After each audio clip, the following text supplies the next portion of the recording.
Hello guys, welcome to my channel. तो ये हमारे पास है 19 part of our CSS series और हम इसमें समझेंगे मार्जिन कि हमारे पास मार्जिन क्या होते हैं। तो पहले मैं आपको दिखा देता हूँ कि हम मार्जिन किस लिए ऐड करते हैं, फिर इसको हम प्रैक्टिकल करेंगे। सही है।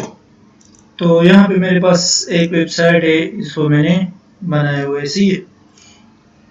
देखो, तो यहाँ पे जो टेक्स्ट है मेरे पास, इसके और ये जो नीचे टेक्स्ट है पैराग्राफ, इसके दरम्यान में यहाँ पे थोड़ा स्पेस है।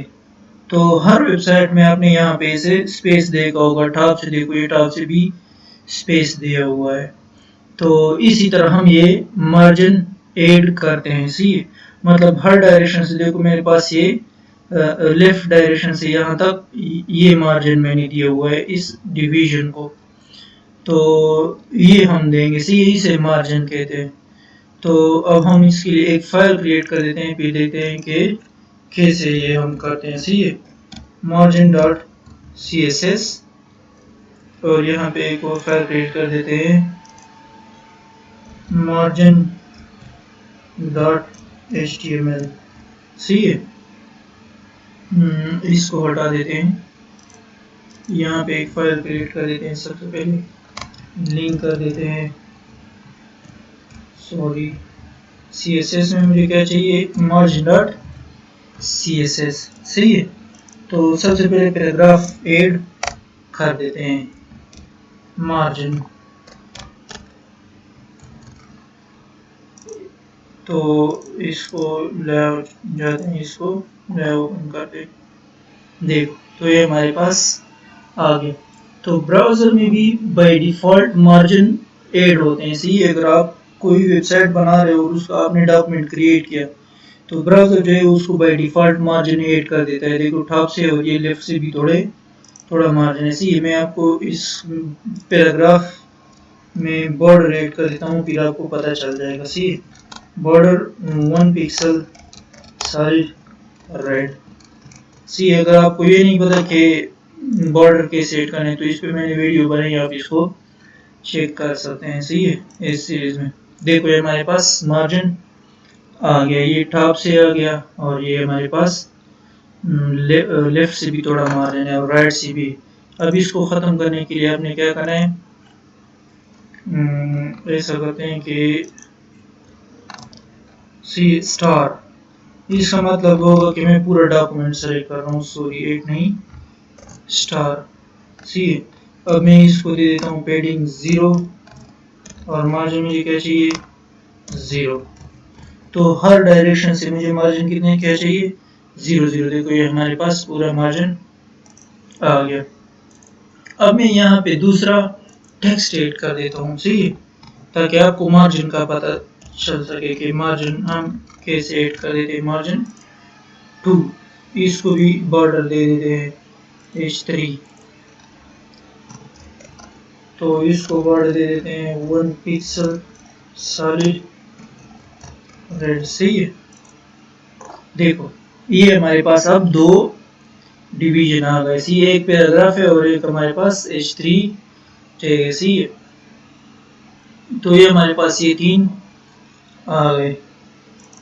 अब मैं चाहता हूँ कि मुझे ये पैराग्राफ जो है, इसके बॉटम में मुझे क्या चाहिए, थोड़ा स्पेस चाहिए। सही, तो इसको अगर आपने बॉटम में स्पेस ऐड करना है, तो आपने क्या लिखना है, मार्जिन बॉटम। अब ये आपने पिक्सल में देना है कि आप कितना पिक्सल देना चाहते हो, ये आपकी फिर अपनी मर्जी है। लेकिन अगर आप कोई वेबसाइट बना रहे हो, देखो इसको, देखो आप यहाँ पे सब में सेम, देखो ये यहाँ पे और यहाँ पे, देखो ये सब में सेम पिक्सल मैंने ऐड किए। सही है। तो इसी तरह आपने भी करना है, मतलब जितने भी डिवीजन है उसके नीचे आपने सेम वो दे रहे हैं मार्जिन, तो आपका वेबसाइट बड़ा खूबसूरत लगेगा। तो मैं इसको मार्जिन बॉटम दे देता हूँ 25 पिक्सल। सही है।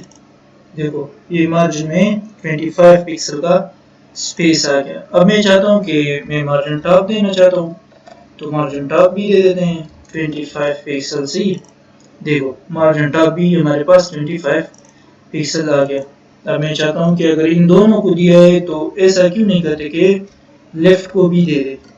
तो मार्जिन लेफ्ट को मैं दे देता हूँ 20 पिक्सल से, इसको थोड़ा कम दे देते हैं। देखो ये हमारे पास मार्जिन लेफ्ट कितना आ गया 20 पिक्सल। अब मैं चाहता हूँ कि मार्जिन राइट को भी दे दें ताकि ये थोड़ा खूबसूरत दिखे और सेंटर में दिखे 24 पिक्सल। सी तो देखो ये हर डायरेक्शन टॉप और बॉटम से हमने कितना दिया हुआ है, टॉप और बॉटम से हमने दिया 25 पिक्सल और लेफ्ट और राइट से हमने कितना दिया है 20। तो ये पूरा एक डिवीजन सेंटर में आ गया। देखो जैसे मैंने साइड पे किया, देखो यहाँ पे भी स्पेस है और यहाँ पे भी स्पेस है और ये टॉप और बॉटम में भी सेम स्पेस है।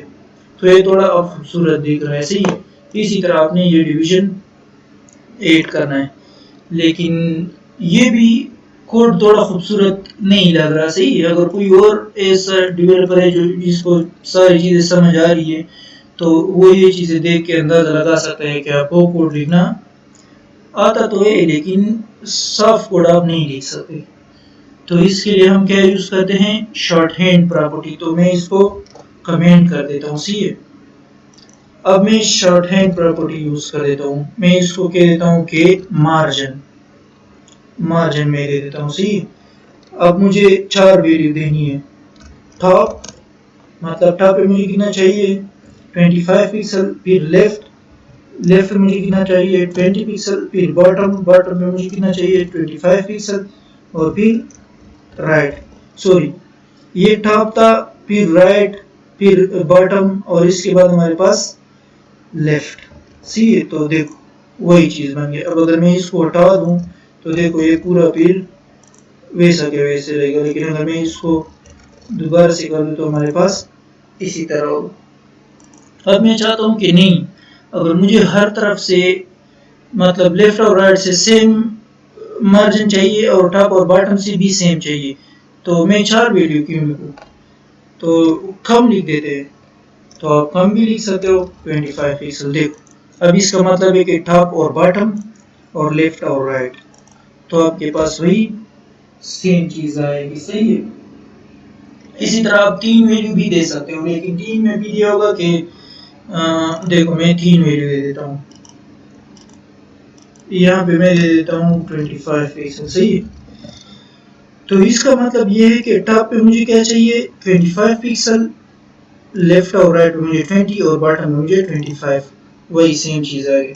अब अगर मैं बॉटम मिसाल के तौर पर मुझे ऐसा डिवीजन चाहिए जिस पे बॉटम में मैं ज़्यादा दे दूँ, तो अगर मैं 45 दे दूँ यहाँ पे, तो देखो बॉटम पे ज़्यादा आ गया और टॉप पे वही 25 और लेफ्ट और राइट पे हमारे पास यही सेम आ गया। तो इसी तरह आप 2 भी यूज़ कर सकते हो, 3 भी यूज़ कर सकते हो।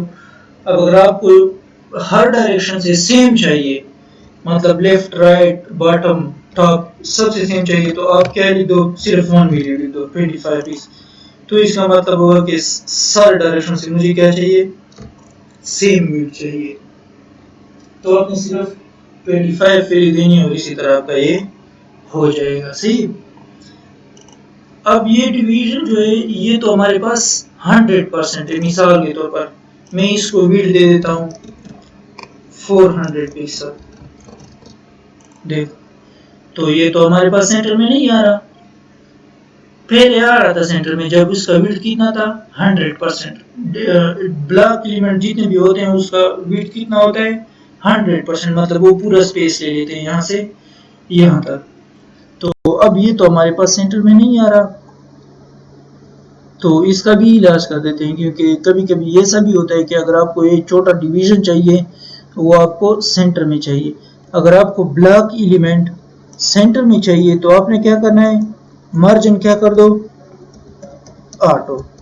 जब आप मार्जिन ऑटो कर दोगे तो ये आपके पास पूरा सेंटर में आ जाएगा। सही है, ब्लॉक एलिमेंट अगर आपके पास इनलाइन एलिमेंट है तो उसको आपने डिस्प्ले ब्लॉक करना होगा और फिर मार्जिन क्या लिखना होगा, ऑटो। तो ये तो आपके पास सेंटर में आ गया, लेकिन फिर भी एक मसला है क्योंकि हमें ये ऐसा नहीं चाहिए। टॉप और बॉटम में मुझे क्या चाहिए, मतलब टॉप और बॉटम में मुझे मार्जिन चाहिए, और ये ऑटो मार्जिन ऑटो इसका मतलब है कि एक्स एक्सिस पे मतलब लेफ्ट और राइट पे मुझे ऑटो चाहिए। अब अगर यहाँ पे मैं दूसरा पहले लिख दूं 25 पिक्सल, तो इसका क्या मतलब होगा, टॉप और बॉटम से 25 पिक्सल और लेफ्ट और राइट से हमें 8 चाहिए, मतलब सेंटर में।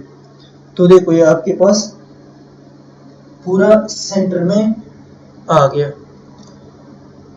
अब एक और चीज हमारे पास है, सही है, इसी को यहाँ ये लिख देते हैं, सही है, डिवीजन। डिवीजन के अंदर हम क्या लिख देते हैं, H3, सही है। तो इसको हम दे देते हैं कि ये हमारे पास ए से आ रहा है। अब मैं यहाँ पे सबसे पहले क्या कर देता हूँ, डिवीजन को सेलेक्ट कर देता हूँ, इसको मैं बैकग्राउंड कलर दे देता हूँ येलो, कोई भी कलर दे देते हैं, सही है। तो देखो इसको पास बैकग्राउंड कलर क्या आ गया, और बॉर्डर हम दे देते हैं, बॉर्डर 1 पिक्सल सॉलिड रेड, तो रेड का बॉर्डर आ गया। इसको थोड़ा पेडिंग भी दे देते हैं, पेडिंग को हम इसके बाद पूरा समझेंगे कि हमारे पास पेडिंग क्या होती है, इसकी फिक्र आप ना करो। देखो तो ये हमारे पास टॉप बॉर्डर क्या है, ये हमारे पास डिवीजन है, और ये हमारे पास क्या है, H3 है, सही है। अब मैं चाहता हूं कि मार्जिन लेफ्ट मुझे कितना चाहिए, मैं इसको मार्जिन लेफ्ट दे देता हूं 25 पिक्सल, सही है। देखो ये आपके पास 25 पिक्सल आ गया। लेकिन अब अगर मैं अब इसके बाद मुझे ये चाहिए कि इस डिवीजन के अंदर जो H3 है उसको मैं प्रॉपर्टी क्या कर देता हूं, मार्जिन लेफ्ट इनहेरिट, सही है। तो एक मिनट, मार्जिन लेफ्ट पेडिंग इससे हटा देते हैं। तो इसमें मसला ये है कि ये हमने सही सेलेक्ट नहीं किया। देखो अब हमारे पास आ गया। अब मैं पेडिंग इसको दे देता हूँ दोबारा से, पेडिंग 5 पिक्सल, सही है। अब देखो यहाँ पे मैंने सिर्फ लिख दिया कि H3 डिवीजन में जो H3 है उसको क्या कर दो, मार्जिन लेफ्ट इनहेरिट कर दो। तो इसकी पेरेंट की जो प्रॉपर्टी है ना, पेरेंट को जो मार्जिन लेफ्ट दिया हुआ है वो इसमें भी आ जाएगा, सही है। देखो ये यहाँ पे इतना लेफ्ट पे मैंने कितना दिया हुआ है, लेफ्ट में मैंने क्या दिया हुआ है, मार्जिन लेफ्ट 25 पिक्सल, सही है। अब मैंने सिर्फ ये लिख दिया यहाँ पे कि मार्जिन लेफ्ट इनहेरिट। तो इनहेरिट का यही मतलब है कि क्या कर दो, जो पेरेंट की प्रॉपर्टी है, पेरेंट किसी को कहते हैं कि जो डिवीजन, एक डिवीजन के अंदर जब दूसरा आ जाए तो ऊपर वाला जो होता है वो उसका पेरेंट होता है, और ये इसका H3 इसका चाइल्ड है। तो मैंने सिर्फ इसको ये कहा है कि ये प्रॉपर्टी क्या कर दो, इनहेरिट कर दो।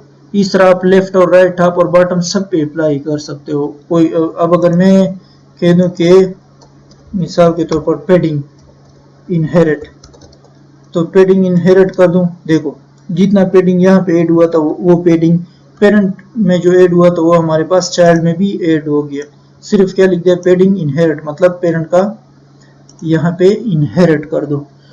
तो ये था हमारे पास मार्जिन। अब हम इसी तरह मार्जिन ऐड कर सकते हैं, और इसी तरह बस मार्जिन ऑटो से क्या कर सकते हैं, सेंटर में कर सकते हैं कोई भी ब्लॉक एलिमेंट। अगर इनलाइन है तो उसको आपने क्या करना है, पहले डिस्प्ले ब्लॉक कर दो, उसके बाद इनलाइन कर दो। मिसाल के तौर पर अगर आपके पास कोई इमेज है और आप चाहते हो कि वो इमेज मुझे सेंटर में चाहिए, तो इमेज आपके पास इनलाइन है, लेकिन आपने फिर इस इमेज को क्या करना है, डिस्प्ले ब्लॉक मार्जिन ऑटो, तो आपके साथ आपके पास पूरा सेंटर में आ जाएगा और स्मॉल इमेज, और ये आपके साथ इसी तरह काम करते हैं।